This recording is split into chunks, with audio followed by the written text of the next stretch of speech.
Today's podcast is brought to you by Sprizzy. Looking to skyrocket your YouTube channel's growth? Meet Sprizzy, your video's ultimate matchmaker. Their tailored ad campaigns connect your content with viewers who are already looking for videos like yours. With Sprizzy, you're not just getting views, you're gaining subscribers who are genuinely interested in what you create. Are you ready to boost your reach? Visit Sprizzy.com today and let's launch your channel to new heights. Sprizzy, the smarter way to promote your YouTube channel.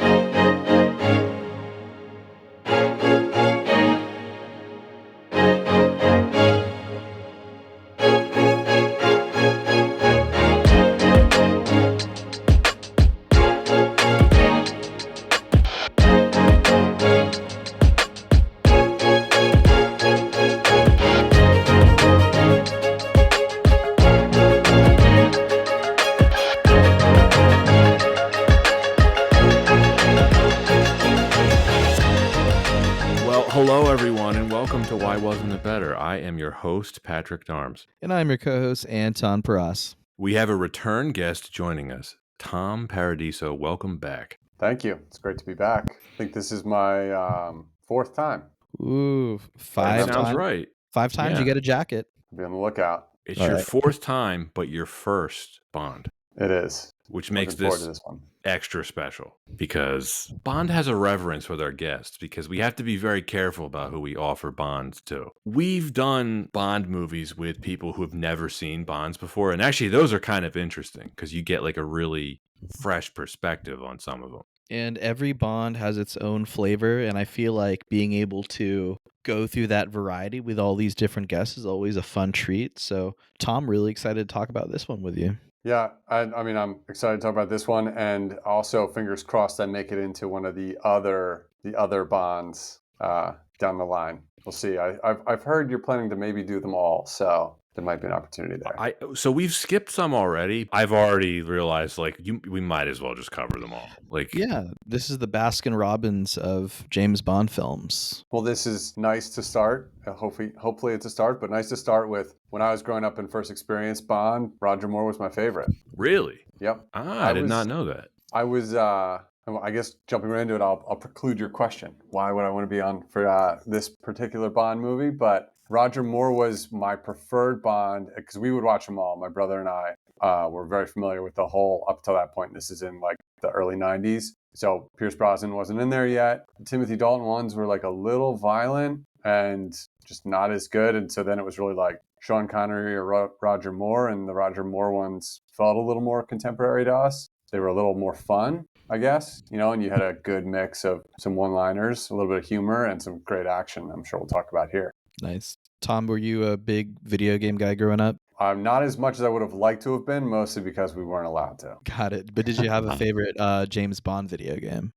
Just GoldenEye once it came out. Yeah. It's the only answer. Top tier. Yeah. That resonates with many, many people. Like my kids' friends' parents. We talk about video games and GoldenEye inevitably comes up and everyone is like, oh yeah, it's either like in high school or college or I was a kid. Like I played that all the time. Yeah, I grew up with a PS2. So for me, I just really love Nightfire. That's personal preference. Like I just love Nightfire. It's a great game. It has all of the just same library, all of the different characters, just different mechanics, but super, super fun. But GoldenEye's top tier. Yeah, I mean, just wait till we cover the movie GoldenEye. The nostalgia for that is extreme. Probably like nothing else we're gonna cover on the podcast. That was the first Bond of my life where it was the new Bond, right? Yeah. Everything up until that point had been older movies, prior films. Yeah, they had to do it big, and they did. Yeah, they did. But today, it's for your eyes only, which was trying to do the opposite of doing it big, right? In some ways. Well, they were down to earth. Literally and figuratively down to earth. Let's just get right into it then. British Secret Service agent James Bond is dispatched to recover a strategic communications device before it finds its way into the hands of the Russians. When the secret device that controls Britain's Polaris submarines goes missing, After the spy ship carrying it sinks, 007 joins forces with a vengeful woman and a wealthy hero of the Greek resistance movement to find the equipment. For Your Eyes Only was released on June 26, 1981 by Eon Productions and United Artists, directed by John Glenn, screenplay by Richard Maybaum and Michael G. Wilson, based on the short stories For Your Eyes Only and Risico by Ian Fleming, starring Roger Moore, Carol Bouquet, Topol, Julian Glover, Lynn Holly Johnson, Michael Gothard, and Cassandra Harris. The budget was $28 million. That is $96 million adjusted for inflation. And the box office was $195 million. That is $674 million adjusted for inflation. These films make so much money, but beyond the money, Pat, why are we talking about For Your Eyes Only? Well, at this point, we just already mentioned it. We're going to talk about all the Bond movies.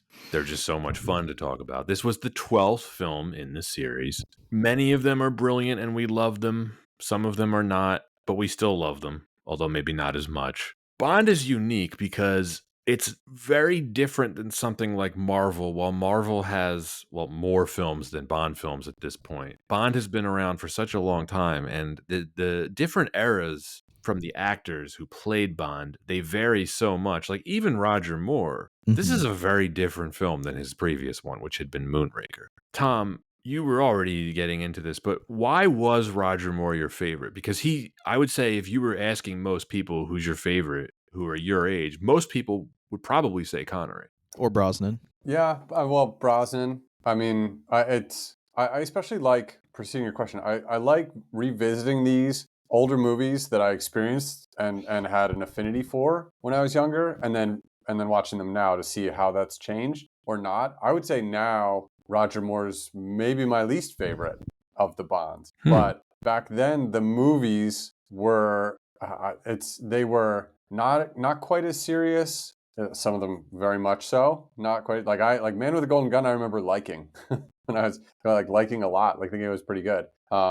But the Sean Connery ones, he was almost brutal, and as a kid, that was a little off-putting. Like when the filmmaking aside, or kind of the just that style, how it differed from these 70s movies and 80s movies. But these ones, as it got into late Roger Moore, like The Living, A Time to Kill was not A View to a Kill? A View to a Kill, sorry, not Time to Kill. Mixing my books there. That one was, by then, it was like they weren't as interesting. It was kind of those earlier Roger Moore ones up till about now. Yeah. And we'll get into how this one differs from some of those earlier ones as we talk about it. But he seemed funnier. He seemed a little bit younger. I mean, I was also catching kind of the tail of the Sean Connery movies at first. So I don't know, that's a rambly, wandery kind of answer, but it's just they were the ones that we wanted to watch. And maybe some of the action sequences were just a little bit more modern. Like you watch some of those car chases and it's with Sean Connery and it's just it doesn't hold up. Yeah, it's hit or miss with the action. This film, after Moonraker, was very much a course correction. Now, Moonraker did extraordinarily well at the box office. Up until that point, unadjusted for inflation, it was the most financially successful film in the series. It made a shitload of money. But Cubby Broccoli, he was determined to bring things back to basics. This was a more realistic film. This was a more grounded approach, a more grounded setting. There's some goofy moments in this film, which we're going to talk about, but this very much feels like a film that could exist in the real world. 98% of it, I would say, could exist in the real world. That's in most of it, yes. Yeah, most of it. So it went from science fact to fact. Yes. This is Roger Moore's From Russia with Love, if you will. In fact, the plot of this is quite similar to that film. Probably no coincidence that that's my favorite of the Connerys, and this is probably my favorite of the Moores. There are some fans who consider this a spiritual successor to On Her Majesty's Secret Service, which we'll talk about as well. I have seen this film, I don't know how many times. For whatever reason, this is one that I just watched a lot with my dad when I was younger, and I enjoy rewatching this. There's a lot to love in this film. It's not perfect, but Anton, what about you? Any history with For Your Eyes Only? For Your Eyes Only is definitely one of the films that I watched growing up under that. What was it like? Was it during Thanksgiving, like the 15 Days of Bond, or 15 Days of 007? 15 Days 007. Yep. And so that it always came up. and there was no way that I wasn't going to catch the action in For Your Eyes Only. And I remember this having some fantastic action growing up, and I think it held up. So definitely something where I was very fond of this growing up. So really interesting looking at it with a lens today. Roger Moore is not my favorite Bond, but I've really grown to show a stronger appreciation after talking about him more on the show. And we'll dig in, I guess. A question for you both. Like, he's not my favorite Bond either, although I am quite fond of him. I don't dislike any of the Bonds. I think they all did a good job in their own way. Now, Lazenby's a little hard to judge because he only did one. But when I say he's not my favorite, there's no Bond that I dislike. Like, what about you? No Bond that I dislike less than even just the Bonds that didn't have a opportunity like the other Bonds to have more films, whether you're Dalton or Lazenby. Right. I'd say there's Bonds in certain films that I wasn't as much of a fan of, but it's more about those films, right? Yeah. I think it's still any one of them. I mean, they're all watchable. But let's do the production history of this, because this is a bit lengthy. If you go back to The Spy Who Loved Me, this was intended to be the follow-up to that. But of course, Star Wars came out the same year as The Spy Who Loved Me, and Eon decided to capitalize on the success of that, and they made Moonraker, which we mentioned was very successful. Before that they postponed this to do Moonraker, Tom Mankiewicz, remember him, Anton? He had written a storyline, and Christopher Wood submitted a first draft in January 1978. However, none of their work was used for the final film. And Tom, just for some quick context, Mankiewicz wrote Diamonds Are Forever, Live and Let Die, and Man with the Golden Gun. So he was the campy guy. He was all about that camp. It had a time and place. It did. We appreciate Mankiewicz's work. English novelist Ronald Hardy wrote a 160-page draft in late 1979 before longtime series contributor Richard Maybaum was brought back to work on the screenplay. This would be the first film in the series that Broccoli's stepson Michael Wilson received an official screenplay credit. Wilson would end up co-writing all of the films with Maybaum released throughout the 1980s. And then, of course, we always like to mention this, but Wilson and his stepsister, Barbara Broccoli, they are continuing to produce the series to this day. So still family business. According to Wilson, the ideas from stories could have come from anyone as the outlines were worked out in a committee that included Broccoli, Maybaum, Wilson, and the stunt coordinators. This was the first film in the series to be based on Ian Fleming's short stories instead of one of his novels. Melina Havelock avenging her parents is the story to For Your Eyes Only. The scene of her shooting Gonzalez in the back with an arrow is taken directly from the short story. There are several scenes in this movie lifted from other Fleming short stories. Examples, Cristados and Columbo and the assault on the warehouse. That is from Risico. And the sequence featuring Bond and Melina being dragged through the coral reef, that is lifted from the climax of the novel Live and Let Die. And this is the most random one. The identigraph that we see used in this film, in which they use a gigantic sort of floppy disk thing that looks like a pizza, a different, more rudimentary version of that is featured in the novel Goldfinger. And a sidebar for the listeners, if any of you have not read any of Fleming's work and are interested, I would actually recommend starting with the short stories as opposed to the novels. I think some of Fleming's best work is actually in the short story stuff. While the previous film in the series, Moonraker, the budget on that had been a little crazy. It had cost more than double that of The Spy Who Loved Me, so United Artists felt that things needed to be reined in. The equivalent of Moonraker's budget in 2024, $2025 is like $150 million. That was the most expensive Bond movie ever made at the time, so the executives made it clear to Cubby Broccoli that this film, For Your Eyes Only, would need to be made for cheaper. And then, Anton, this one's for you, because I know you're such a huge fan of Heaven's Gate. By early 1980, United Artists was in serious financial trouble. They had sunk a ton of money into Michael Cimino's ill-fated epic Heaven's Gate, which had a budget of $44 million. That is $167 million in today's money. And it was so bad that they actually filed for bankruptcy. So For Your Eyes Only would be the last film distributed by United Artists before they were bought out by MGM in early 1981. While the United Artists name would stay attached to the series for years afterwards, MGM would forever be involved going forward. And they still are technically, because they are now owned by Amazon. Now, Peter Hunt, who had previously helmed on Her Majesty's Secret Service, was offered the chance to direct this, but he was busy working on another film. Now, John Glenn was promoted from his duties as a film editor to director, a position he would occupy for the remainder of the 1980s. To date, he has directed 5 films, more than anyone else. They did the same thing with Hunt. He had edited most of the Connery films before being given the chance to direct. Now, Glenn brought on much of his second unit direction team from The Spy Who Loved Me and Moonraker, including director of photography Alan Hume. At one point, it wasn't certain that Roger Moore would return.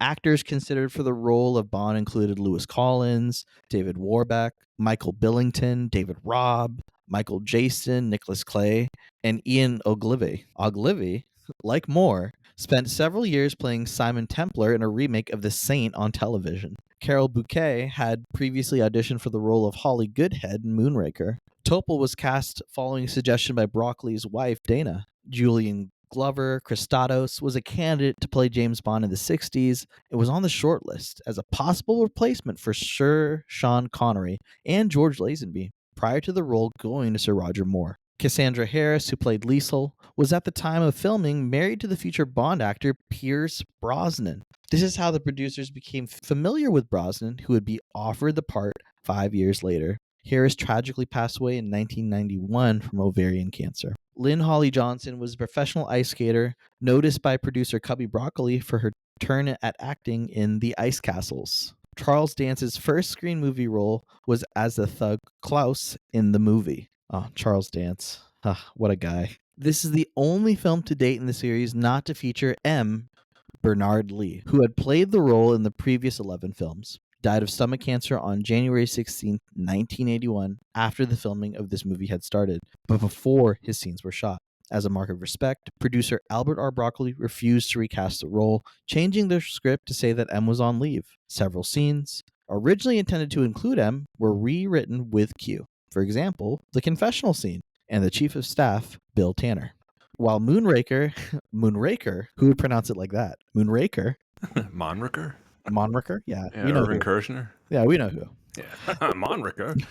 While Moonraker had been shot almost entirely outside of the UK, the new Conservative Prime Minister Margaret Thatcher's tax cuts allowed the shoot to return to Britain. Production began in September 1980. Principal photography started on Corfu at the village Silva at Canoni, above Corfu town, which acted as the location of the Spanish villa. Many of the local houses were painted white for scenographic reasons. The car chase was shot over 12 days with stunt driver Remy Julien, who had remained in the series up until Goldeneye, driving the Citroën. In October, filming moved to other Greek locations, including Meteora above the Kilian. In November, the main unit moved to England, which included interior work in our good friends at Pinewood Studios, with a second unit shot underwater scenes in the Bahamas. On January 1981, production moved to Cortina d'Ampezzo in Italy, where filming wrapped in February.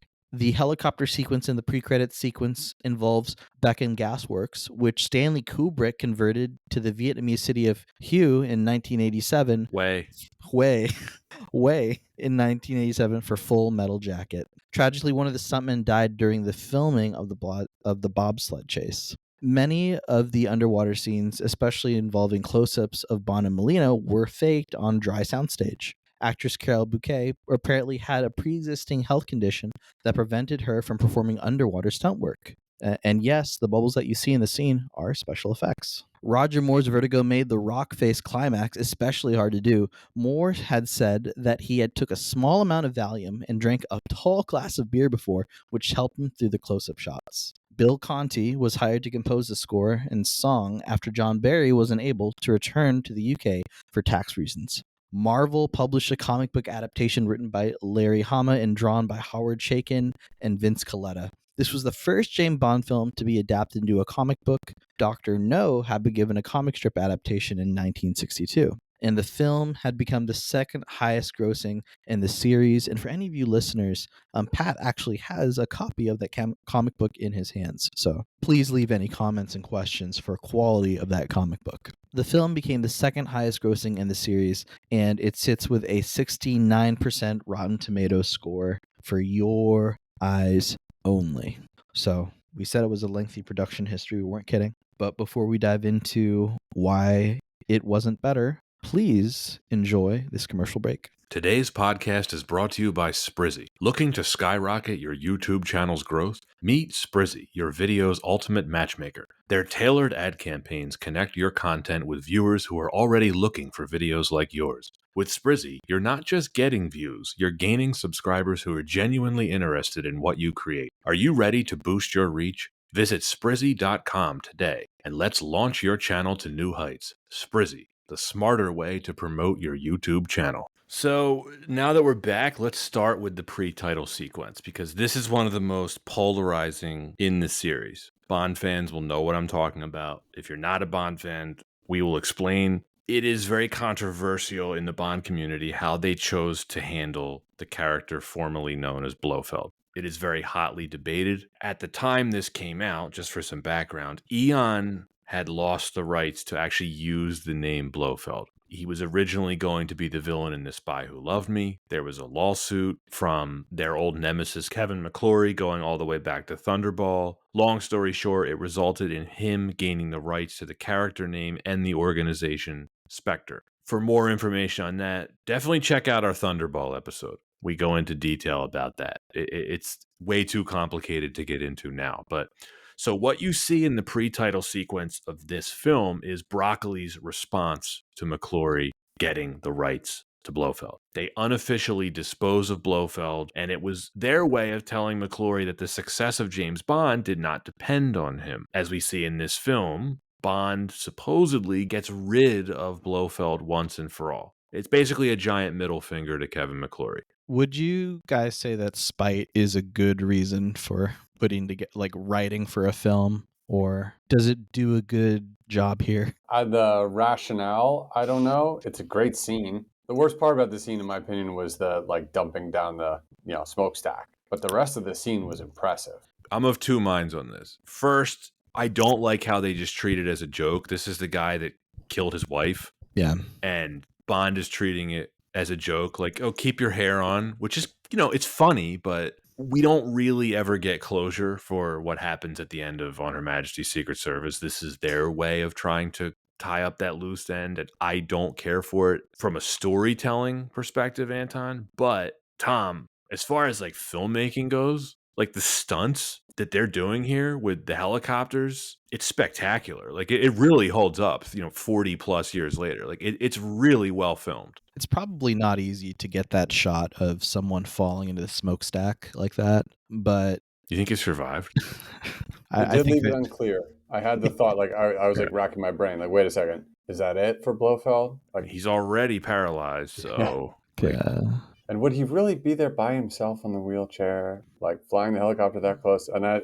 it's a clone. yeah, it's a clone. It's not the first time he's had a doppelganger. No, it's not, as we know. And it's not that it's interesting that they've had a few films and then they again try to have like a film directly after On Her Majesty's Secret Service, because they had a similar opening sequence of interactions with Blofeld in Diamonds Are Forever, right? Right, which was a complete joke. Like just Which that felt weird. farce from start to finish. Whereas this film, I don't know how much of the pre-title sequence they're asking you to take seriously. It certainly starts off very seriously. He's at his wife's grave, but by the end of it, like when he says that line, "I'll buy you a delicatessen in stainless steel," which is, nobody knew what that line meant until years later when the internet was able to confirm it.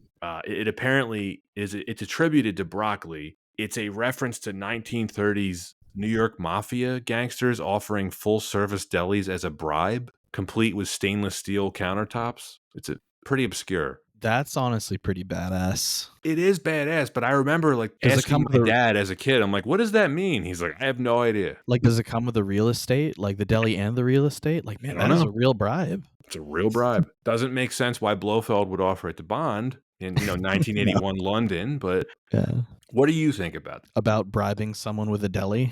Yes, but also the pre-title sequence. Like, what do you think? I think that the stunts are cool. I just think that thematically it fits with the theme of the film it does and it doesn't fit in the film with the theme of revenge, because if you really think about it, he's so direct about trying to steer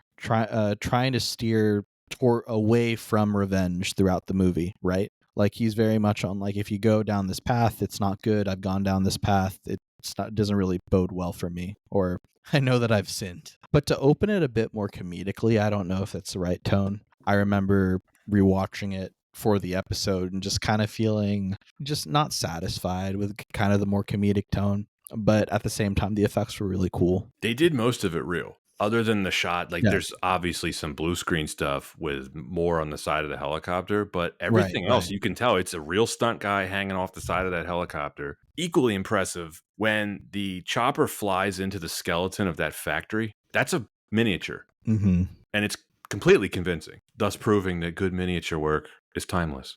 I agree with you, Anton. Like, to treat the demise of Blofeld and him finally getting revenge for Tracy's death as a joke does not sit well with me. Yeah, but it does kind of fit how some characters are dispatched, or even just how some scenes are choreographed, as a bit more comedic. And I feel like it's that uneven tone that is almost a bit of a continuation of some previous films in this era. Yeah. There's just a bit of a comedic tone, and like that's just what you get. And I don't think looking at it with that lens is probably fit a lot more for audiences watching it in 1981. So maybe this is what they were into. They knew what audiences wanted in 1981, because when we move into the title sequence with the song, I don't think it's a coincidence that this was the same year that MTV started. Oh yeah. Basically a music video with Sheena Easton. Well, they do two versions, right? You have the version that has the credits, and then the music video version, which is literally the sequence, but they took the credits out, and it's a music video.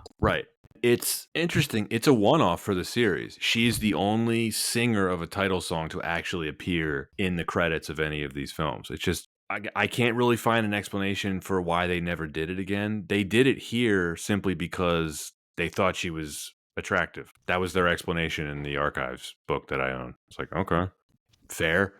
What do you guys think of the title song? It's pretty cool. Not my fave, but pretty cool. I think it's one of the better ones. Yeah. Yeah. And at the time, I think it was probably the best. I mean, The Spy Who Loved Me is a great one, but Yeah. Live and Let Die. For Your Eyes Only was, I feel like, probably got radio play. It was a on hit. its own. Yeah. Live and Let Die still top tier for me. Okay. Yeah. Yes. Diamonds Are Forever. A lot of the classic ones I just think are timeless. This would have played at my wife's and I's wedding if it hadn't been for COVID. I mean, On Her Majesty's Secret Service too. Doesn't have a title song. Yeah. Or sorry, the closing thing, the instrumental. Yeah, you know what I meant. But even the instrumental theme is badass. Yeah. But yeah, no, this is definitely one of my, I don't know where I'd rank it, but it is one of the better ones. Like top 5 maybe cracking in there. Mm-hmm. It was nominated for Best Original Song. It lost to the theme from Arthur. Whatever. What? Yeah, I don't know. Whatever. What was? Oh, okay. Don't tell me. I'm trying to remember the theme from Arthur. It was Christopher Cross sings it. Because Arthur. It's the movie about like the man-child with money in New York. Yeah, the drunk. Yeah. Yeah. Whatever. It's not better than the song. Yeah, it's just I remember the song. It is a very popular song. I just don't think it's better. It's called than The Best That You Can Do. That's like the. Oh my gosh, that song. Yeah, it's not better than this song. No. Okay. Yeah. This is a trivia question for you both. This was the last Bond film nominated for an Oscar until which one? I know this one. So Tom, do you want to take a guess? I would guess probably one of the Craig ones. Yeah, it's crazy. I don't know. Skyfall? Spectre? Skyfall. Good guess. It's like you just go through, like, I still can't get over Casino Royale, no nominations. What? Die Another Day, no nomination? No. Madonna was not nominated for her contribution. I thought her and Michael Madsen deserved supporting nominations, but Jesus, that movie. You would just think, like, the Duran Duran song, View to a Kill, not getting nominated. It's like, what? Like, it's one of the best ones. So sick. What a banger. So many things underrated about that movie, but we'll get there. Well, Tom's going to be on. It's going to be on for that one.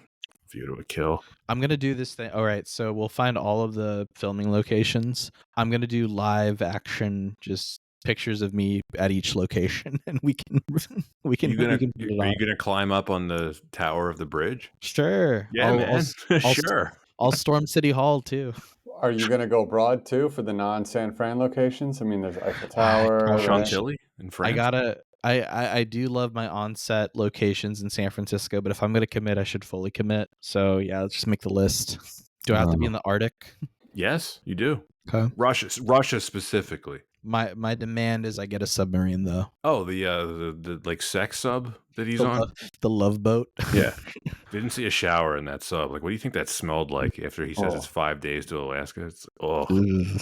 all he has is vodka and caviar. Like, that's it. But we'll talk about that when we get to View to a Kill. I have so many. We have so many thoughts on View to a Kill. So many thoughts. All right. Well, that does it for the pre-title sequence. The next reason why this wasn't better, we cannot talk about this film without talking about the score. Bill Conti, he did this one Bond film. They never let him back, probably for good reason. It's the other most polarizing thing about this film because it's an outlier. Doesn't sound like any of the other Bond scores. People tend to either love it or hate it. I have to admit, I like it as an outlier, but I can't defend it. It's incredibly dated. It's super cheesy. It is a far cry from anything that John Barry would have done. It's so over the top banana nutbread crazy though that I enjoy it, but I can't defend it. But it's not the worst. It's one of the worst. There's no slide whistle. There's no slide whistle. You're right. Tom, I told you to look out for the score before you rewatched it. I mean, in my mind,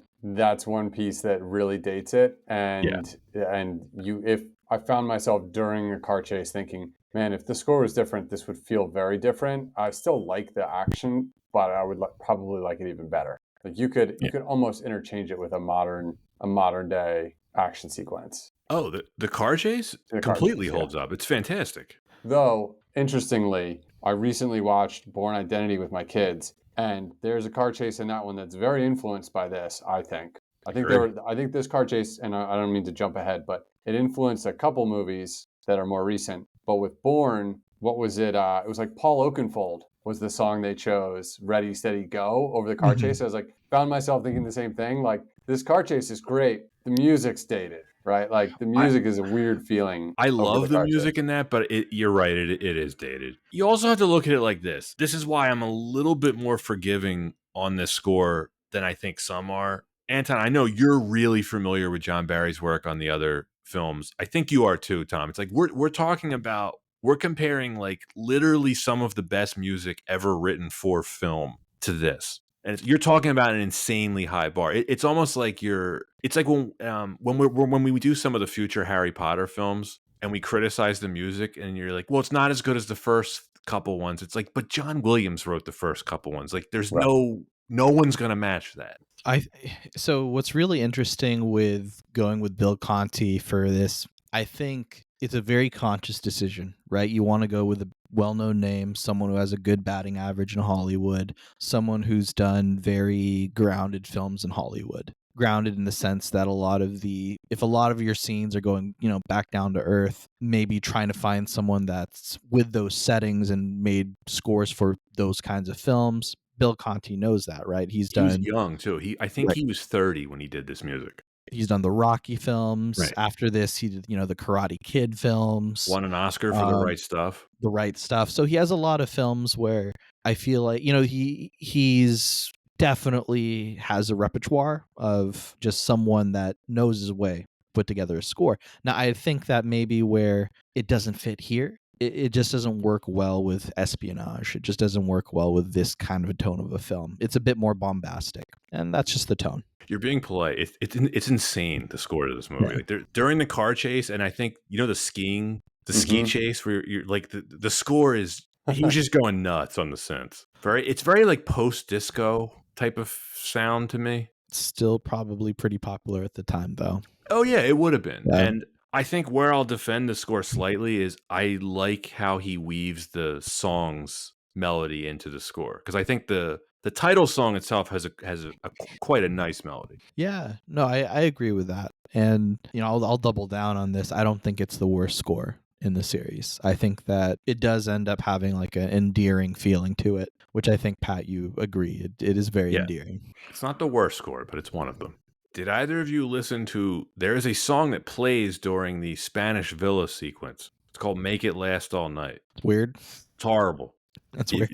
Do yourselves a favor and look up the lyrics to the song. It's like something from a porn. It's unbelievable. No subtext. No, not at all. I have no idea how it made it into the film. It's an absolutely horrible song. It's a trashy romance novel. It's like porn music. I'm not even exaggerating. Tom, are you Googling this right now? I am. It's I won't go insane. listen now, but I don't know how the producers approved it, but whatever. Listeners, check out the song. It's called Make It Last All Night. Ew. It's exactly what you think it is. Number 3 reason, the tone and the plot. So we mentioned this in the intro. They were really determined to bring the series back to a grittier, more realistic approach. Moonraker had been what you could call excessive, what you could call maybe a little goofy, just a little bit. There's really no gadgets in this film. You know, you think he's going to get in the Lotus, it gets blown up. They wanted to emphasize tension, plot, and character. Those are their exact words in the archive book. Director John Glenn put it like this, quote, "We had gone as far as we could into space. We needed a change of some sort, back to the grassroots of Bond. We wanted to make the new film more of a thriller than a romp without losing sight of what made Bond famous, its humor," end quote. I think for the most part, they succeeded. Yeah, the parrot killed it. Somehow the parrot is one of the least goofier parts in this, I thought. I thought it was actually a really interesting device that the parrot was pivotal to the plot. Yeah. And not unbelievable. Yeah, like when I first saw the parrot, I was like, oh, like that's kind of cool, a parrot. But then it all comes full circle. Anton, did you know that this parrot will appear in another Bond movie? Oh, was it literally in the next one? No. No, okay. You'll know when you see it. Okay. And also, here's a bit of trivia. This parrot that you see in this film was previously owned by Diana Rigg. Neat. Yeah. I would say this about this film. We're going to talk about the goofy moments, but I think this is the closest that the Roger Moore era gets to the Connerys. It's pretty much a simple Cold War thriller with the MacGuffin. Mm-hmm. Can either of you remember what the ATAC stands for? nope. We didn't really need to, did we? No. Yeah, I don't remember. Automatic Targeting Attack Communicator. Oh, attack. Cool. Right. To your point, Tom, we didn't need to know what it did. They say what it does, and yeah, you're like, oh, okay, that makes sense. Well, it seems important. They got to destroy it. Right. Okay, The mission. Russians are understood. after it. Uh-oh. Yeah. Seems important enough. Good thing it's waterproof, right? That's funny. My wife called that out when we were watching, when they're in the, when they're trying to retrieve it. She's like, oh, that thing's waterproof? I'm like, no, shut up. No, probably not. All right, so when you guys first saw this film, I'm surprised more people don't pick up on this online, because I've noticed there's actually like posts about this on some of the Bond forums. Like, was it an accident? It's clearly not an accident, right? Like, Christados clearly sunk that ship. I thought it was pretty deliberate. Right. They make it pretty obvious. We see those mines in the warehouse, which is a nice little touch too. They don't make it, there's not like spoken exposition about it. We're just like, oh, the mines are there, that he did it. Yeah, my theory on this is that Christados, who's like basically an opportunist, he sinks it and then he offers to get the ATAC for the Russians. What I like about this movie and a lot of the others, we've talked about this before, Anton, is like the Russians really aren't the villains in any of these Bond movies. This is a cool point, Tom. I don't know if we ever talked about this before, but like a lot of these films involve the Cold War, but the Russians are rarely the bad guys. Right. And they're not really the bad guys here either. Right, because the Broccoli family know better. They know Russians are going to see these movies in the future. That's what he said, which I think is a good bit of foresight on his part. What do we think of the villain, Christados? Good enough, I think. I mean, a general theme here, I feel like it's not too highly complex and complicated, and it's not too simplistic. I think this film found a nice middle ground. So I think he's a good villain. I think his death was kind of not the... There've been better. There's been There's better. better deaths. Pat, I thought you said it really well with the word opportunistic. I feel like that, along with Christados, is very, very realistic when it comes to a villain for the series. He's not too over the top. He's very grounded. And with that realism, it actually kind of paints a very realistic villain that fits into the story very well. And if we had someone that was a bit more over the top, maybe someone that wanted the world to live underwater or something, it wouldn't fit. No. But here you have someone that's trying to just, gain control of technology to put himself in better position in a bidding war for between like struggling powers. That's, I think, fits very well into the espionage. To both your points, he works for the film. He is not the most memorable villain. Like I can't think of, does he even have a great line? think he does. I don't think he does, and he doesn't also, this is a nitpick, but he doesn't really have a deformity either, right? No, he doesn't. He doesn't. He doesn't, which, like, again, I don't know if that's just like a very conscious decision, but I always think of, you get a Bond villain, you have someone that's, again, very over the top in some way, whether it's the deformity or they feed someone to sharks, something. Well, he does feed people to sharks, technically. Technically, yeah. Technically. Right, sorry. Sharks with lasers on their heads. There we go. Right. I like him as a villain, and I think he works for the plot. What I do think is, like, his acting's fine. Like, he's Julian Glover. He's a good actor. He doesn't go over the top in anything. I do think the writing for him is great, though. I really like the bait and switch. It was a first for the series. Up until this point, the series had never done this before, where you think the guy, he's just friendly enough to convince you that he's on Bond's side, but he's also cold enough to play the villain. Because when you actually discover that he's the villain, it doesn't feel stupid. You're like, how could that guy be the bad guy? Like, he sells it okay. He's playing both sides. And I appreciate how he takes advantage of Bond entering the picture, because he's essentially just trying to make money, right? He's going to recover the ATAC. The Russians are going to pay him for it. The British are also using him as an information source. He's got a pretty good game going on. But then when Bond enters the picture, I like how he takes advantage of the situation. He's like, I can use this guy to get rid of my biggest competitor, which I think makes him a little bit unique. He's a little bit more complex than your average villain. But at the same time, to your point, Anton, he is realistic. This is absolutely someone who could exist in the real world, and who probably does. And by not tying him to a nation or a larger group that people know about, he's able to be more opportunistic. They say a bunch of different stuff. He's involved in, like, drugs. He's involved in contract murder. All this, just money. He's basically a gangster. Mm-hmm.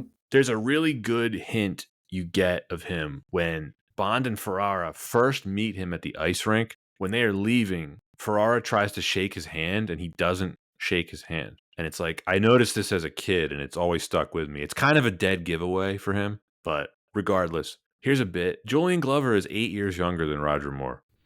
Can't tell. Or can you? All right, Melina Havelock, played by Carol Bouquet. This is one of the reasons why I think so highly of this film. She is one of, if not my favorite Bond girl in the entire series. I think she's fantastic. I mean, just very well written, right?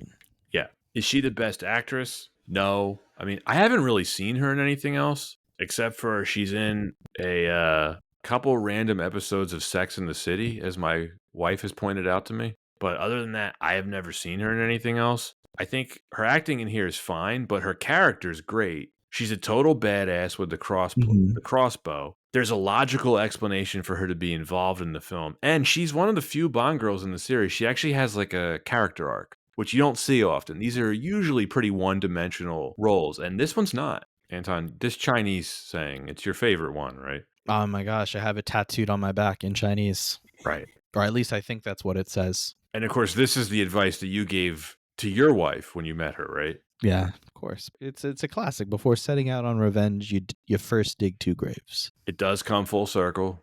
Tom, where are you on Melina? I remember liking her back in the day, and I think the character holds up. She's got a little more independence than a lot of the other Bond girls, and contributed to the action. And it didn't feel forced. Like, she has a real reason to be in the movie throughout. Yeah. So I still find it interesting. Bond delivers this Chinese proverb, but then continues to dole out some pretty strong revenge in the film. I think because he's done it before. Right? Like, is it more just, do you guys think it's just because it's not bad writing, it's just he's committed to the revenge, so he knows that is the path he must take? Yeah, I think he's just doing it for her. Like, look, he's like, I don't know if you've killed anybody before, but if you haven't, and I have, like, be prepared to live with it.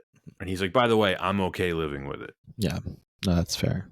I actually like how she doesn't kill Cristados. It kind of makes sense that it's Columbo, right? Just because the film establishes another good bit of writing, this lifelong friendship that turned into a hatred and rivalry between those two men. It kind of makes sense that he kills him in the end. Mm-hmm. So she was only, I'm talking about Carol Bouquet, she was only a year older than Lynn Holly Johnson, who plays BB Doll, a little on the nose, but whatever. This is when ice skating was pretty popular, right? Apparently. In the Olympics. Sure. I think it was there were eras for what sports were popular in the Olympics. Maybe was it ice skating in 1980s? Have either of you seen the Ice Castles? No, but that's what I she was haven't. in, right? Yeah. Yeah, it's not good, but she goes blind in it. The only reason I know this is because I have no idea why, but we watched this in like 5th grade in school. I don't even know what it was like related to, but we watched the Ice Castles. It's not good. I haven't seen it since 5th grade, but I'm quite positive it's not worth watching. It's not the only film that they've made for Olympic athletes as like vehicle films for their stardom. Have either of you guys ever heard of the film Jim Cotta? You've mentioned it on this podcast before. Yeah. Is it good? It's horrible.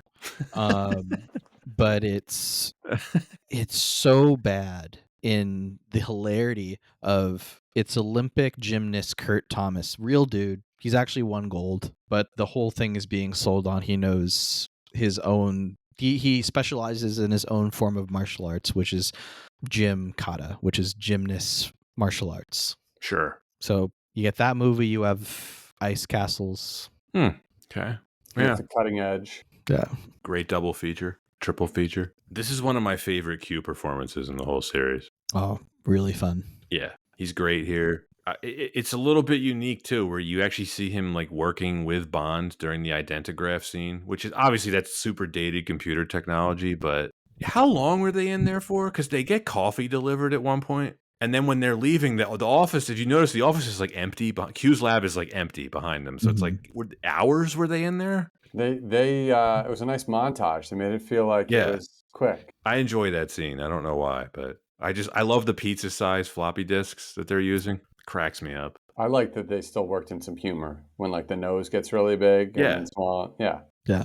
You don't see that often in the series where you see like Bond like working through something with another character. It's kind of cool. Again, we met Anton. You mentioned there's no M. We get Chief of Staff Bill Tanner, who's a complete dick to Bond, which is not like the books because he's more or less Bond's best friend in the books. Probably they needed someone in the authority to be a dick to him because that seems to be a thing that happens. We get the Charles Dance cameo, his first film. Kind of cool to see him in this. Kind of looks the same. Yeah, Charles Dance. He looked old when he was young. Yeah. What is it? It's a Steve Martin effect. Kind of, yeah. Doesn't look that different now. Yeah, I don't think he has any lines. I don't think so. Locke doesn't either, and I find Locke a really effective henchman. For someone without lines, he's in the movie quite a bit, and he has a nice presence. Pretty menacing. I like that they build him up over time too. They do. And it makes it more satisfying when they do finally have like their matchup. Yeah. When he's introduced at the pool club, so Melina kills Gonzalez in the pool with the crossbow, right? Everyone starts to freak out and try to chase Bond, and Locke just kind of tells this dude to sit down. He just watches. He's like, I just want to see this play out. They take the money back. I guess what would you call it? Good writing, Anton? It's just it's different. It's a different kind of henchman role. Yeah, it's the more that you kind of leave for imagination, and I do put this to good writing. I feel like you build anticipation more from the audience of like, oh, we're waiting for something cool here. And that mysteriousness really plays well into, again, building the tension, building up how cool either a matchup's going to be or what is this individual's like power leveling. Similar to that bit in The Simpsons where the Yakuza are fighting the mob and Homer really wants to watch the small one fight, but Marge is like, no, we got to go inside. And he's like, no, but he's just sitting there being quiet. He's going to do something cool. And you never get to see it. When Bond finally kills Locke, probably the most satisfying moment in the entire series for me. He's chasing him up the steps, finally gets the drop on him. And my favorite line in the whole film is he gives him back the pin. You left us with Ferrara, I believe. And just kicks the car off the cliff. It's incredible. And Moore's best moment as Bond. He didn't even want to do it because of how ruthless. Yeah. But I think like that again, like we're gonna go ahead and credit this to great writing. It's you build up the tension. You even say it. Finally, you finally get the matchup. He finally gets the jump on him, and you really do feel like that. Like when is he gonna one up him? And so very well done. Yeah, I really like that scene in the car when he is in a bit of shock, right, from the car rolling or crashing. And then he was moving kind of slowly. And I'm like, why isn't he moving faster? And then I was thinking about it. He realizes the car is kind of in a precarious position and he's moving deliberately to try and not throw his weight around. And he can't make, like a reactive defensive move. It's just, they could have done that. It could have been a lot faster. And it was nice they took their time, I thought, to establish that. There's that really good POV shot from inside the car where you see Bond just staring at him, and he doesn't do anything for like a couple seconds. He's just staring at him. Yeah. It's great. So even before that too, when Bond's going up the stairs, there's no music. All you hear is Bond breathing. It's really well done. It's a good example, and I guess I'll give Bill Conti a little bit of credit here. He knew when not to score the scenes. One of the things I actually like about the score is he only brings in the music when Bond gains the upper hand in some way. Like in the helicopter sequence in the beginning, the score doesn't kick in until Bond unplugs the remote control thing from the helicopter. Mm-hmm. And then like the score, look, it's goofy, but I think it's a good use of scoring a film that you see in the scene where he kills Locke as well, because there's no score in that entire sequence. Yeah, like it just really emphasizes whatever tone the writing is trying to express. Yeah, you said it well, Anton. The build up to when he kills Locke is earned. It's building up the entire movie, and it is earned. And we get some more great miniatures when the warehouse blows up. And the behind the scenes stuff, it was basically like a 15-foot tall miniature that they blew up. They had water and everything. It was really cool. Yeah, like I said, Moore didn't want to film the scene, but they talked him into doing it. And I think it's his best moment as Bond in the whole series. I really do. All right, I've been saving this one because Topol as Columbo is a lot of people's favorite thing about this film. Mm-hmm. It's easy to see why. You want to talk about charisma? This guy had it in spades. He's one of the best allies in the series. Again, Anton, with the build-up, because he gets introduced to us as a villain. Right. And in the first few scenes where we see his character, very similar to Locke, again, this is pretty good filmmaking, I think, and writing. He does not have any lines. They build him up the same way they do with Locke, and then they do a reverse bait and switch with him that they do with Christados, where now he becomes an ally, and Topol sells it. He has so much charisma. He's so easy to like immediately that you're immediately in on this guy. You're like, this guy's awesome. I can't wait for Bond to team up with this guy, and he does. Yeah, it's great chemistry on screen with all involved, and I feel like great writing, but also great acting, right? He's a legend, Topol. I mean, Anton, I know you're a big musical guy. He's one of the most famous lead musical performances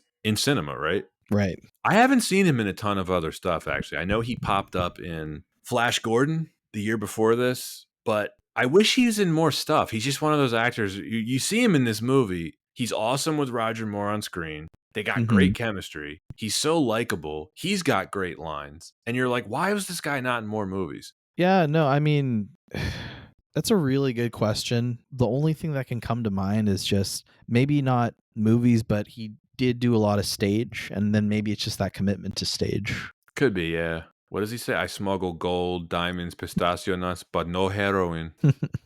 If there's any pistachios left. Which is, I think it's a very on the nose, you can root for someone like that, right? Like, okay, if you're going to root for someone that's suddenly a good guy, you don't want to root for someone that deals heroin. Definitely not. Yeah.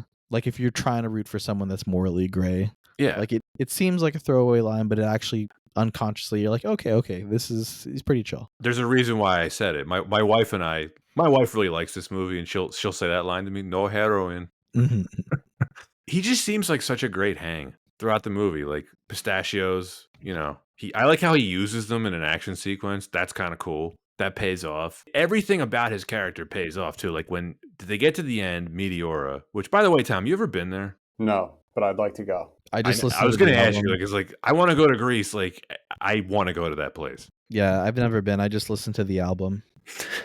It's an amazing album. It all pays off when you get to the climax, right? And they're all dressed as monks. He starts off by telling Bond, I've been studying this place for years for just such an occasion. You're just like, yes, it's on. Anton, I'm going to put him up with Tiger Tanaka and Draco. Ooh, I really am. Tiger Tanaka is so badass. Yeah. You agree with me? Like, I think he's on the list. Yeah, he definitely makes the list. Oh, so cool. Tom, you familiar with Tiger Tanaka? No. He's the head of the Japanese Secret Service from You Only Live Twice. Anton and I frequently discuss on these films when we're covering Bond films. It's like, well, these guys would be cool to hang out with, right? Yeah, But it's Draco's cool. not Felix Leiter. I'm thinking Live and Let Die Felix Leiter. I don't know.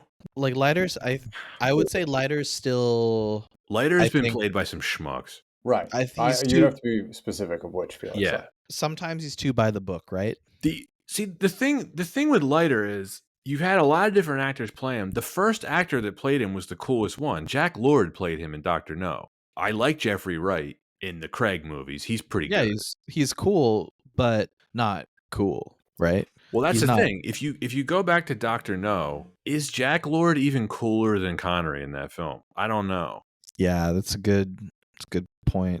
I think I almost wonder if the producers realize they're like, we can't have Leiter be that cool again. We need to make it some loser. Let's make him like 30 years older than Connery. Or in Diamonds Are Forever. He sucked. Yeah, just No offense to that guy, because he tragically died in the Towering Inferno, Anton. right, exactly. Got burned, yeah. Even Paul Ugh. Newman couldn't save him. Look, I don't have enough things to say about Topol as Columbo. He's awesome. Yeah. It's one of the best things about this movie. Yeah, and to any of you listeners, go watch Fiddler on the Roof. Where does that rank for you, Anton, in terms of like cinematic musicals? It's very highly It's regarded, right? Like it's a like classic. It's like top 3. Okay. There's that, Cabaret, Chorus line, clearly. Chorus. Just kidding.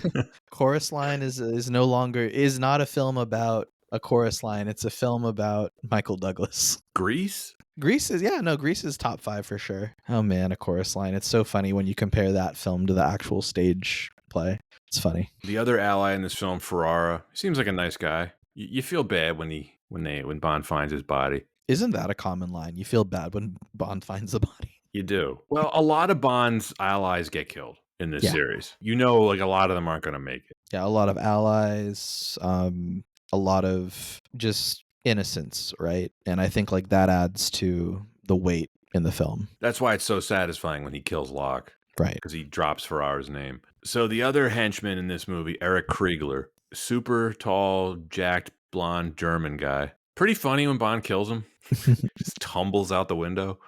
I enjoy it. Yeah. All right, we have to talk about the goofy moments now. Yeah. So the character of BB, Tom, what are your thoughts here? BB. BB. I mean, not good stuff. BB, do you mean Scrappy Doo? Scrappy Doo. A good punchline, a foil for Melina. Yeah. Kind of. I will say this, she at least has a reason to exist in the plot. She's an information source, more or less. It hasn't aged well. No, I mean, it seemed like my memory was that it was her role was a little more, not mature, but a little like thought I remembered it being a little more R-rated than it was, and it was nothing near R-rated at all. But like watching now, it seems Pretty throwaway, and yeah. I just thought she was a little annoying in She's going definitely back, annoying. but going back to kind of to something that I referenced earlier, a bit of this goofiness. It's just something that you get in a lot of films in this era, it seems like, or it just almost seems like a overcorrection to include something funny or goofy that one would think would be funny to audiences at the time. I think it goes back to what John Glenn said. They wanted to make it more serious, but they were trying to maintain the quote unquote humor. I think that's where when you write humor, it's how do you want to write the humor? Do you want to write physical humor? Do you want to write like dialogue humor? Do you want to write slapstick? And I feel like here it's a bit of uncomfortable, cringy humor. I don't even know how to assess it really, because he obviously rejects her advances. So like that, like you don't get any awkwardness that could have existed had he done otherwise, right? Mm-hmm. So it hasn't aged poorly in that regards. But a lot of people that I watched this movie with who hadn't seen it before, they're just like, why is she in this movie? Doesn't advance a whole lot. Although we do get the really funny line, you get your clothes on, I'll buy you an ice cream. It's pretty great. It's pretty funny. And it is an outlier for the series because he does not sleep with her. That was the weird part. I didn't remember that he hadn't slept with her specifically. I didn't remember if he had, but it said I was like, oh yeah, he rejects her, and she's just clingy and kind of pursuing him. And she's really good at ice skating. Right. She was a real ice skater, which we know because of the ice castles. Is it the equivalent of Nancy Kerrigan being in a scene and then being rejected by Bond? Yes. A little bit, yeah. We don't have to talk about BB Doll anymore. She might be up there as like most annoying Bond girls. She's pretty annoying. Yeah. It also might have just been a mechanism to have a blonde Bond girl in there. It is odd. Well, I mean, and of course, we haven't even talked about the other quote-unquote Bond girl, Liesel, played by Cassandra Harris, Mrs. Pierce Brosnan at the time. Kind of, not much of a character. She's not in the film much. Fine. But her being in the film kind of it makes you even wonder about the BB character even more. I don't know. Whatever. I like Gogol in the film, Anton. Yep. Him and Bond have a nice little moment at the end. That's Détente comrade. Super fun back and forth. Yeah. He pops up in a lot of in 5 of the Roger Moores. Yeah, which is cool. It's part of the nuance and just written to be, I think, a bit more respectful of their relationship, but also just he's not a bumbling buffoon or just not too over the top. I think very well written character. Yeah, I like their bit when they're just like, Bond just gives him the same. Yeah. And that's it. He just walks away. Oh, we talked about the pre-title sequence. This film is, I would say, 90% serious, and it is bookended by 2 of the most absurd things I've ever seen. Not just in a Bond movie, but any movie. Like the Margaret Thatcher impersonator at the end, it is bizarre. I didn't have any recollection of that scene, other than the parrot was the one on the other end. Right. So wait, you didn't remember it at all? I just remember, I like watching that scene. I was like, oh, who's this lady in the kitchen? What is going on? Why is this in the movie? Yeah, it's like, like as a kid, I didn't know who Margaret Thatcher was, so it was just right. It was the parrot talking to some English person and then dropping the watch in the water. I think it must have been well received because when I first saw this movie with my parents, and this would have been the 90s, like they thought it was hilarious. But was it a nod to like literally like if the beginning is a middle finger, the end is a little nod of like, the beneficial or the tax laws that allow them to come back home to shoot? I guess, but like it's just there's nothing else like it in the entire series. It's super weird. It seems really out of place. I'm sure it's just very outdated, which is why it doesn't land for us. It seems like a credit scene. Yeah. I would be more forgiving if it was like a post-credits thing. Yeah. I mean, I'll say this. It doesn't impact the plot. No. So it's like, okay, whatever. It's still the best balance of serious and funny I think the Moore films ever got. Anton, I'm curious to hear your thoughts on that. Like, there are really no gadgets in this film, unless you want to count the submersible that him and Melina used to retrieve the ATAC. No, there's not.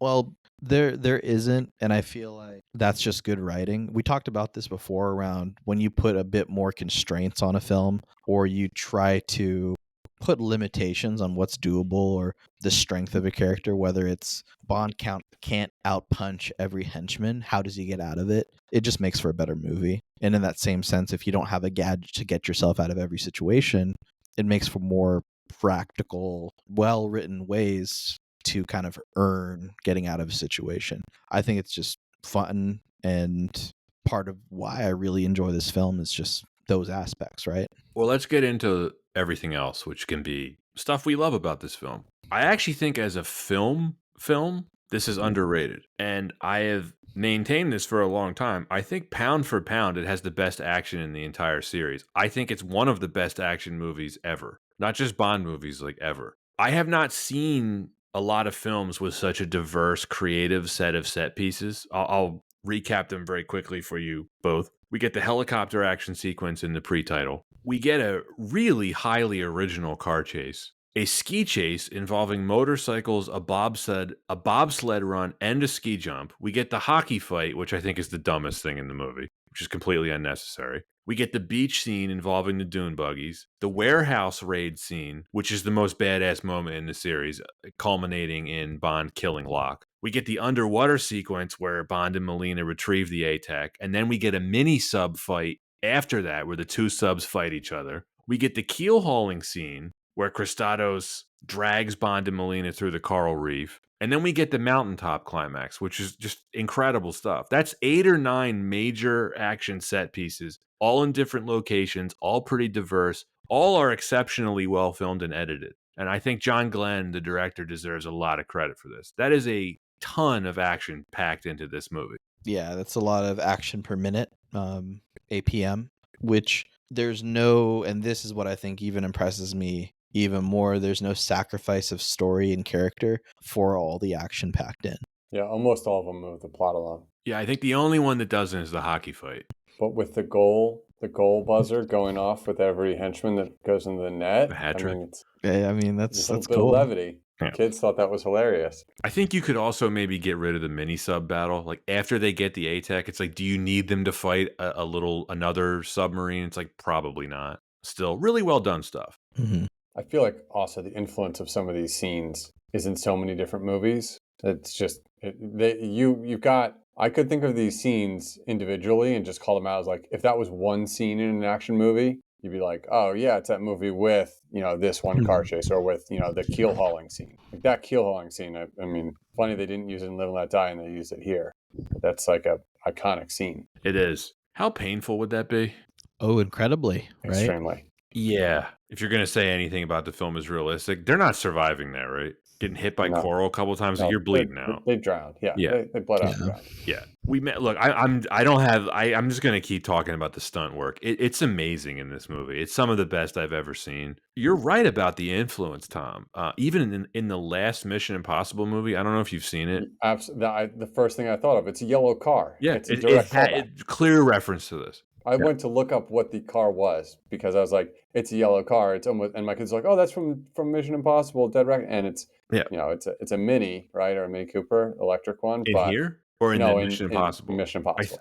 Anton, is this the best car chase in the series? Man, it is. In terms of what they work with, yes. I think this is the best timing. I think it's not too over the top. It doesn't go too long, but it has the thrills. It has the perfect cuts. I think that this is like one of the best, if not the best, car chase. It didn't have to be high speed, right?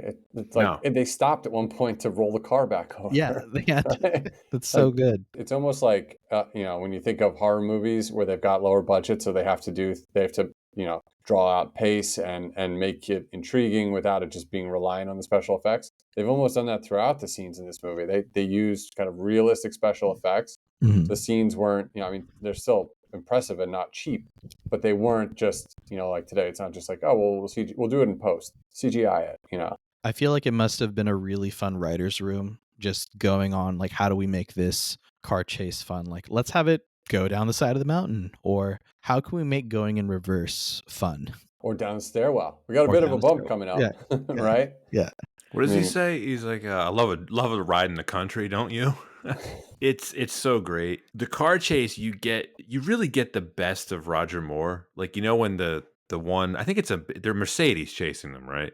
They're big. I think they're big V8 Mercedes. And when the one pulls up next to them and Roger Moore just does he's like, just nods to the guy. It's so great. And that's when he does his intro as well, right? Yes, it's one of the best intros in the series. I don't think it's a coincidence. That is the clip they used of Roger Moore at the Oscar ceremony for his In Memoriam. I don't think it's a coincidence because it's one of his best moments as Bond. When what does he say? We haven't been properly introduced. Yeah. Yeah, it's just like he may not be the best Bond, but he was absolutely the best at comedic timing. He had the best comedic chops of any of the actors. He knew how to sell a line. He knew how to sell any situation. And Anton, we've talked about this before. He was never trying to compete with what Sean Connery did, Tom. He put his own spin on it, and he's such a likable personality, such a warm, gregarious personality. All of his talents are on display in this movie. Yeah, it's really interesting when I think of why he works so well in this film, and why when we've talked about this in the previous films, more embracing his strengths as the character of Bond versus pretending to be something else. And it's in this film where I see it on full displays is empathy. I think that when you have a Bond that is so empathetic, but at the same time very cunning and calculated, someone who's not afraid to make the hard decisions and use the business end to get the job done, I feel like it's just so impressive, and I don't want to ever have it feel like I don't think he does a great job because he's not my favorite Bond. I think he's fantastic. Even the dialogue scenes, like when he has dinner with Christados, and remember Christados tells him, like, he's telling him about Columbo, and he's like, you may have to kill him because he's trying to get Bond to kill him, right? Mhm. You can tell Bond does not completely trust him because Christados asks him, like, "Oh, does this discourage you?" And he's just like, "Just tell me where he is." He doesn't actually say, like, "Yes, I'll kill him." All that stuff, I think, just really, really works. Did you guys see Christados fake eating in that scene? Yep. I think they both Yeah. were, weren't they? Yeah. There was a real bad cut though, like empty fork to mouth, back to plate. The mountain climbing climax, one of my favorite set pieces in the series. It's really just an awesome way to end the movie. Again, it's not over everything they were trying not to do in a response to Moonraker. They really did here because it's a great end to the movie, but it's not over the top in any way. Yeah. It makes me wish each movie kind of commits to just such great writing and storytelling, but I understand that with success means bigger budget, which means we're back in the cycle. Right. So I've had the privilege to see this movie on the big screen. Oh, with that's awesome. with a packed theater. That wide shot when he falls and when he's in free fall, the whole theater was it was pretty awesome. It was a That great is so moment. cool. That is so cool. Yeah, it's again the stunt work. You can't beat it. That little technique he does with his shoelace, that's like a real mountain climber technique. I was waiting to almost check, like, well, now his shoes are going to be untied when he's up if he gets to the top, and I think there was continuity there. There's like one shot where you can kind of see his shoes, and it looked like there was no laces in it. I'm not sure, but That's cool. If I was so, trying to find the, oh, he's going to be at the top of the mountain. He's going to have like normal shoes back on, right? But It's like tips like that with the shoelaces that I feel like Costanza would have felt more comfortable mountain climbing with Kramer. Costanza. Oh my god, I know what you're talking about. Was that the Jimmy? Yeah, Costanza just really wants to be cool. Mañana I'm doing nada. So you're right, Anton. We do get a Seiko. We get two Seikos in this film. We get an H357 5040, which is the analog digital watch that he's wearing throughout the most of the film. And then in the underwater sequences, he's wearing a Seiko Tuna, which you can't really see very well on screen, but two Seikos in this. The Seiko tune is pretty sick It's a pretty classic watch. and very affordable. Yeah, this was an era when the Bond stuff was mostly affordable. I mean, now you want to talk Omegas. Depends on what your definition of affordable is. An Omega is certainly more affordable than a Rolex Submariner. But yeah, Seiko. I mean, what do they go for on eBay now? Like $300-400? It's not that bad. Like little like 350. Yeah. It's not bad. Yeah. Anyway, back to For Your Eyes Only. So this one and Moore's next two films, I know both of you gentlemen are appreciators of how well dressed he is in this film. Of course. It's impeccable. it stood out. Yeah, Almost to the point of the double-breasted blazer at the food market. love Like, it. yes, but could not have been comfortable. You know, No, food market in Greece in the middle of in that heat with No. that blazer on. I'm gonna say, what do you think that was? Well, I know they filmed it in Greece in the winter, which probably helped. I think they filmed it in January. Right, September to February was shooting, right? So Yeah. But Yeah, to your it's- point, Greece is not the coolest country. no. This past weekend, my wife and I got really dressed up because we were doing like family portraits, and then we just ended up spending the rest of the day dressed up. So I was just walking around in a suit and a tie, and it was cold enough outside too that it was comfortable to be wearing a suit and a tie while going out. It's the And best weather. it's fun, I'll tell you. Yeah, just kind of wish people dress nicer in the Bay Area because I'm walking around in a suit while someone else is just in joggers. That is something I miss about New York. My wife and I would go out to dinner, and I would wear a jacket and tie, and I was never underdressed wherever we went. It didn't matter. Charlotte, completely different. But Pat, you never dress down. I know that. No, I don't dress. Never. So I actually use my suits. So, sidetrack there. Yeah. What did you think of his other suits, though? Because he's got an impressive lineup in this film. I love the gray suit. The gray and with the gray tie. Yeah. Yeah, it's amazing. I like that he's got a navy chalk stripe 3-piece that he's rocking in the first scene when he goes to M's office. You get those skiing suits. Ski suits were nice. Yeah.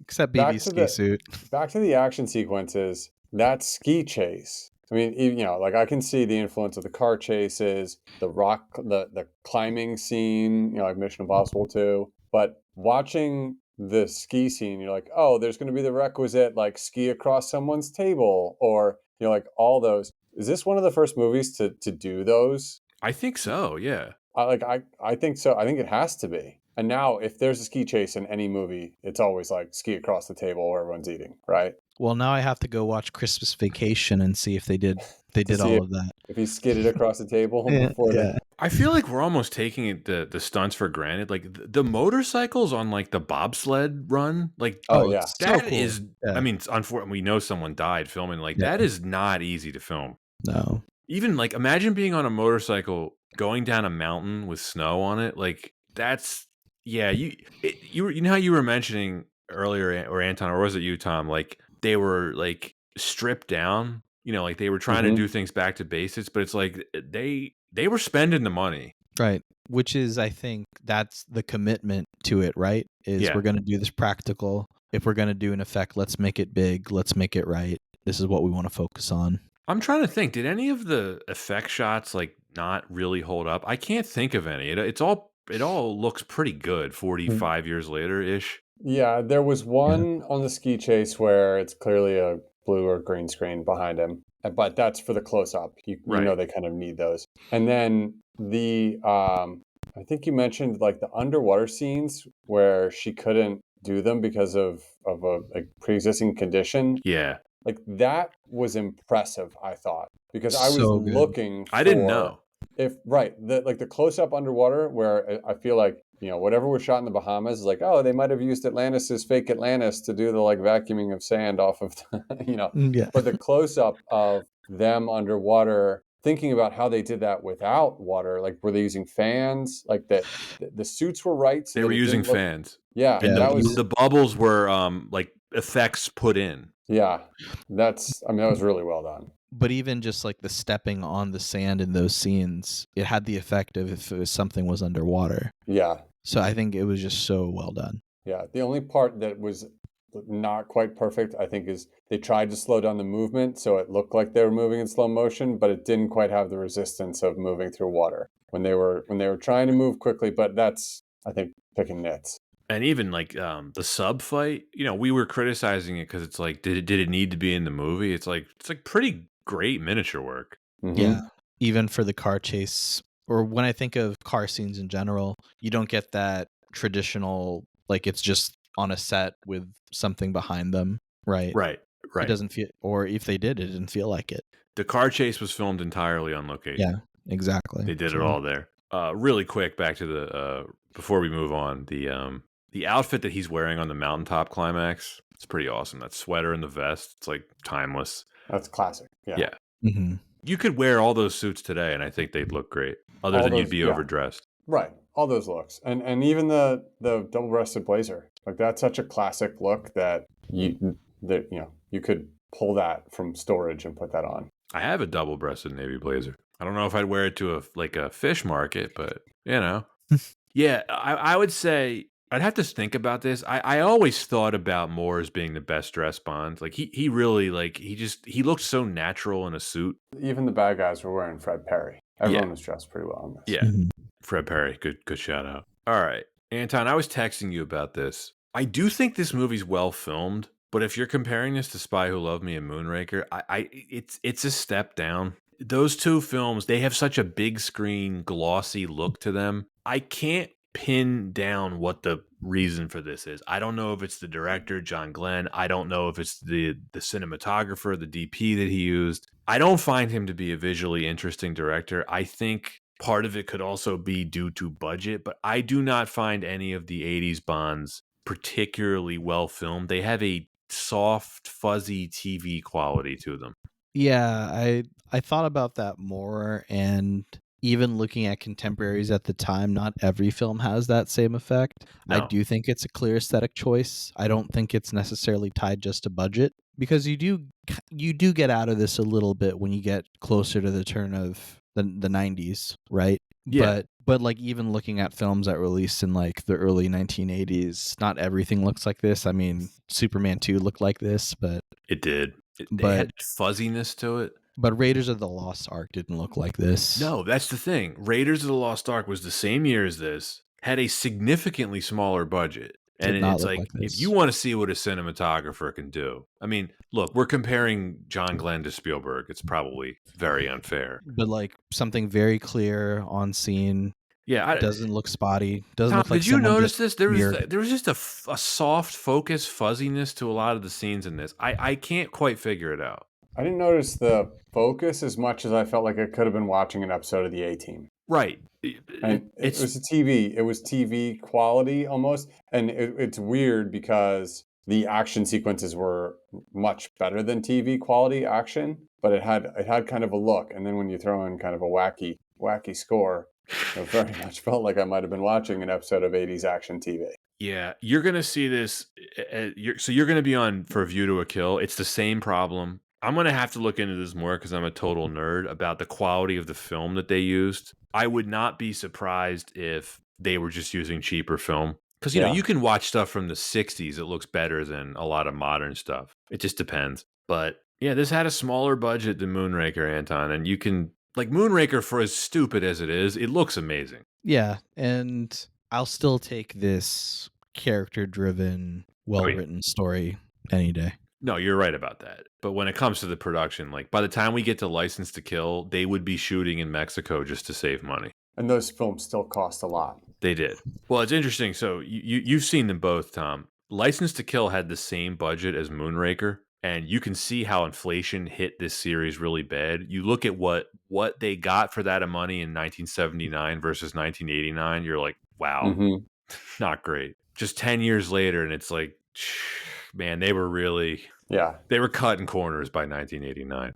Well, we've talked about a lot here. The pre-title sequence, the score, the tone, the plot, and then we just went through a whole litany of stuff that we liked. Do either of you have anything to add before we wrap this up? Any thoughts? Any final thoughts? Other great musical films of all time include Little Shop of Horrors, Sound of Music. West Side Story? Oh, West Side Story for sure. Yeah. The Wiz? No. No, not The No. Wiz. Rock of Ages. Rock of Ages, great. That's a great one. Super fun. I think Chicago's on that list. I don't think it's top 5, but I think it's on the list of they put together a strong cast. I think Rocky Horror Picture Show is overrated. The first 2 numbers are fun, and then the rest of the film just falls flat. And what about Team America? Oh, can't forget South Park and Team America. Yeah. Yeah. All right. And those are my last thoughts. All right. Well, Tom, as the guest, you have the opportunity to go first if you want it to give your rating. Sure. I'll kick it off. So we've really covered a lot. I think we've made every point. No, nothing new. We made every point to kind of recap and what we liked, what we didn't. Revisiting this one, I was excited to talk about, excited to jump back in and watch it. I haven't revisited all of the Bonds as much as I used to watch them. And, when 15 Days of 007 came on, it was great because 15 days usually encaptured 3 weekends. It's just enough to be like, oh, because I could watch TV on the weekends, not during the week. I'm going to be able to watch Bond movies like all weekend and another, at least one more, maybe 2. So it was fun to jump back into this one. I said before, how many of these action set pieces are just so iconic and so influential and so well done. I think I had forgotten that part, or at least undervalued that part. I'll admit that the names sometimes, The Spy Who Loved Me, For Your Eyes Only, You Only Live Twice, they start to sound a little familiar. And what did I call A View to a Kill, A Time to Kill at the start of the episode?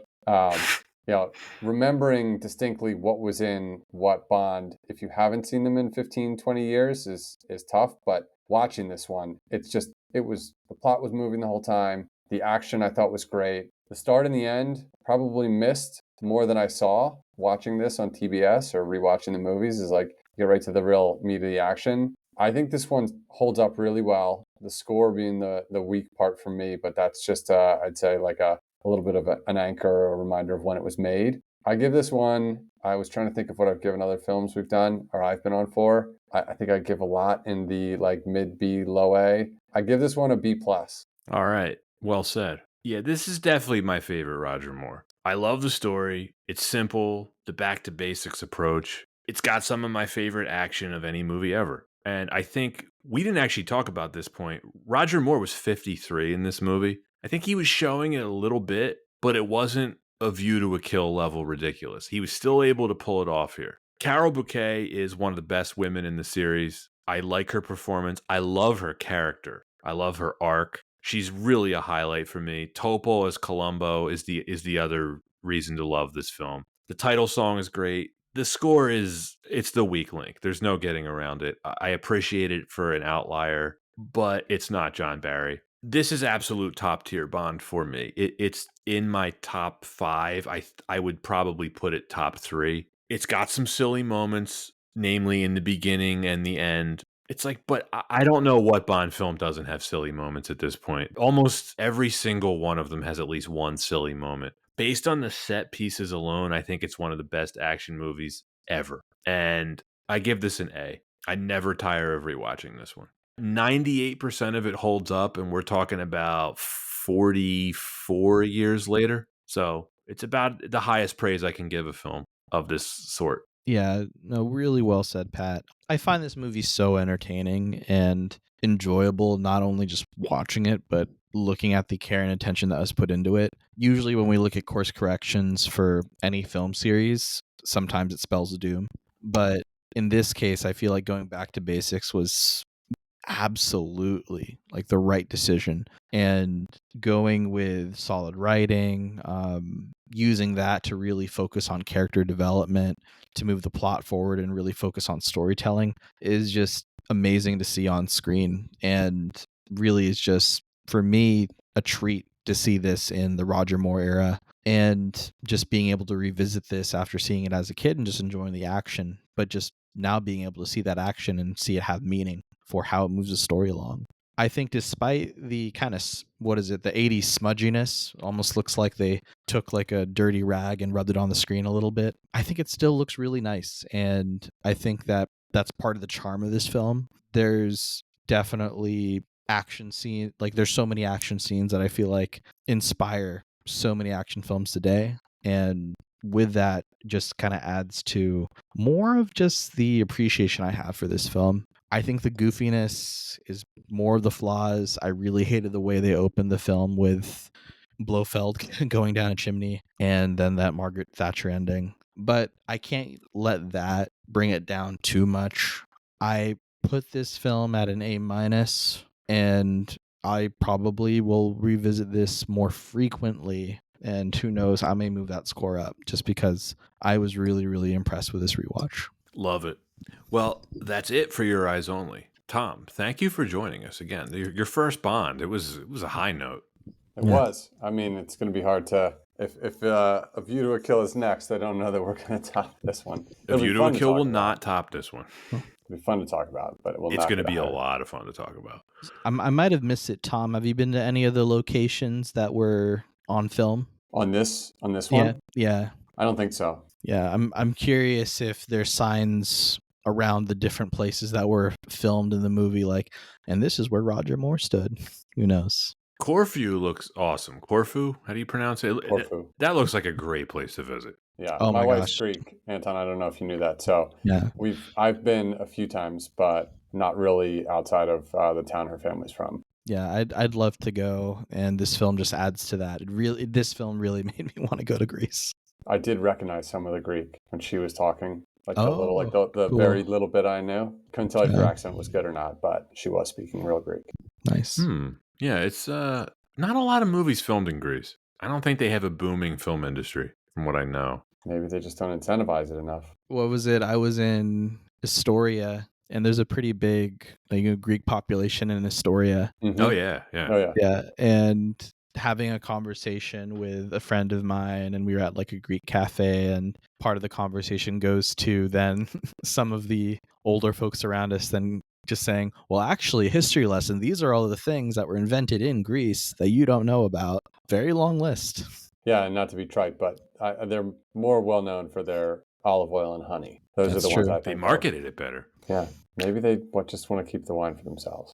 I think they do, because none of it's expensive. Right. Well, it also is a very Greek thing to, look out for other Greeks. So if they don't need to export it and they're able to sustain that economy without a ton of marketing, then they don't need to, and they can enjoy their own product. Have you ever had ouzo? Mm-hmm.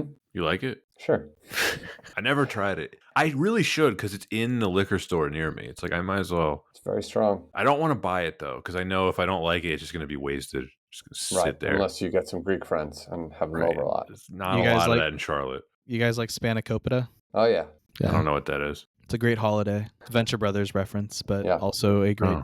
spinach treat. Oh, I should have known that. I'm a big Venture Brothers fan. It's later seasons. Okay. I didn't know you liked the Venture Brothers, Tom. Mm-hmm. Oh. We do. We've done some Colonel Gentleman references on this podcast. Yeah, occasionally. Anyway, that is it for Your Eyes Only. Next week, listeners can expect to hear Where Eagles Dare. Oh, that Treat. was teased. Yep, that was teased with the last Bond. It sure was. That's next week. We already recorded that with Paul. Mm-hmm. That's a great Yep. one. Yeah, All we were right. talking about that, Tom. I think your kids might like it. I'm sure they would. Definitely check it out. It holds up really, really well. Anton hadn't seen it before. He loved it. It's true. That's a good double feature with Spies Like Us. In some ways, yeah. Some I parallels. was gonna say Inglorious Bastards. Yes, but Spies Like Us. I haven't seen that. Spies in a Like long Us. time. That's a great one. Also good with the kids. They liked it. Yes. Inglorious Bastards probably not as good with the kids. You know what? I bet they do eventually like that. They're almost at Yeah. that age. What are they? 12 and 9/11? Almost. And- A little bit. Have they seen any rated R stuff? Or you're just like, They've seen a couple where it's like, but I have to watch with them and Right. remember what I need to fast forward through. We've done Terminator. Terminator they liked, and Terminator 2, which was great. Did I say this before? Did I tell you this before? Watching them experience Terminator 2 for the first time. Yeah, I remember you it's mentioning that. It's the best. It's one of the all-time best plot twists that you never hear about. Were they like blown away when he was the good guy? They're like, Well, they were onto it really early because Oh, there they was a were? lot Okay. of debate where they're like, he's a bad guy. He's it's like, wait, what's good? Which is great to see. They're a little more into it. I mean, I like to enjoy movies without trying to guess what's going to happen next, but they're more of Yeah. like, wait. Do your kids like Marvel films? We watched a lot of them, but I think they've just got fatigue. There's a new one coming out, Thunderbolts, and it directly references Terminator 2. Yeah, the whole Thunderbolt. What is the, that? What is that? it is a reference to the comic books. Being the comic book nerd, I know yes. that, Anton, Yeah. but like, what is it? Like, what is it? Like, Yeah. literally, what is it? It's a covert ops team that in the comic book is secretly actually run by the bad guys, but the team didn't know it. Like Shield? It's like they got assigned to like go on missions and they thought they were being put together by like Nick Fury, but then you find out it was being run by a Nazi, and that was in the comic books. So Shield and Hydra. But Yeah. not to that grand scale, I guess. Yeah. Okay. Yeah. Well, anyway, that's next week's episode, Where Eagles Dare. Yeah, that's it for this week's edition of Why Wasn't It Better? Tom, always a pleasure. We're going to have you back on soon. A View to a Kill, I think, is the next thing we have you booked for. Sounds good. Looking Yeah. forward to Alright. it. See you then. That'll be fun. Take care, everyone.